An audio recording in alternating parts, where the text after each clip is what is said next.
Magandang araw po sa lahat. Ngayon tayo ay magluluto ng pinangat na alumahan sa kamyas. So ganito lang po ako magluluto. Una po, ilalagay ko lamang itong alam niyo po ba ito? Ito ay dahon ng luya. Dahil po yung luya na ilalagay ko po dito ay binunot ko lang sa akin pong mga tanim. Kaya para hindi naman masayang, i-bed natin yung dahon niya po dito sa atin pong banga. Then, ilalagay po natin yung kalahati ng ating kamyas. Ayan. Yan po yung kamyas po natin. At, syempre, isama na rin po natin yung kalahati ng ating pong sibuyas, ng ating kamatis. Ayan. Napakasarap po nito.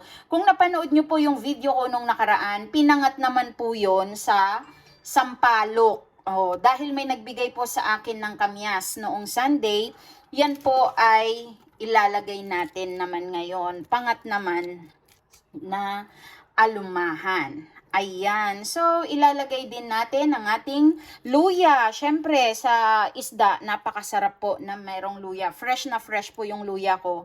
Sapagkat yan po ay binunot ng aking asawa sa amin pong tanim. Then, ilalagay na natin ang ating mga isda.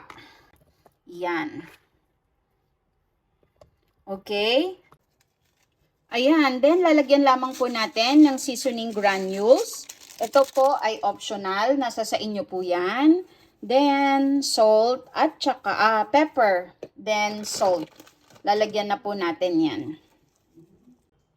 Tapos, ilalagay na po natin yung kalahati ng ating mga sibuyas at yung ating kamyas. Ayan. Then, maglalagay din po ako dyan ng siling pangsigang. Ayan. Buhos na natin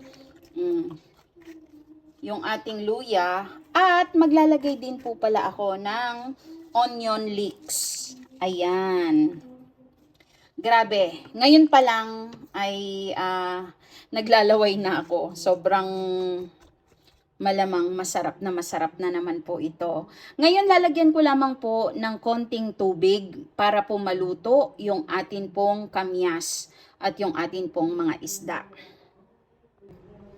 Ilalagay ko na po yung tubig. Ayan. Mga 3/4 cup lang po ito. Then buksan lamang po natin ang ating kalan at takpan lamang po natin. At hihintayin lamang po natin yan na kumulo at maluto yung atin pong isda bago po natin tikman. Balikan po natin after ng mga ilang minuto. Ayan, kumukulo na ang ating isda. Ayan. Grabe, sobrang bango. Sobrang bango niya. Yan. Pero hindi pa po yan luto. Tiningnan ko lang, excited lang po tayo. Then, nagprito din po ako kasi ayaw ni tatang ng ganyan. Ayan, pritong alumahan din. Yan. Ayan, dahil sobrang kulong-kulo na ang atin pong pinangat, tignan na natin. Yan, oh. Grabe. Sabi ko kanina, sobrang bango. Ngayon, tikman na po natin. Dahil sa palagay ko, ito po ay okay na, luto na po.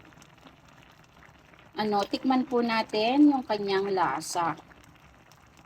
Ayan. Grabe, ang sarap. Ayan. Saktong-sakto na po ang alat niya. Medyo maasim-asim siya dahil po sa kamyas. And napakasarap at napakabango dahil po sa luya. At yung atin pong dahon niya. Ayan. So, ano pang hinihintay po natin?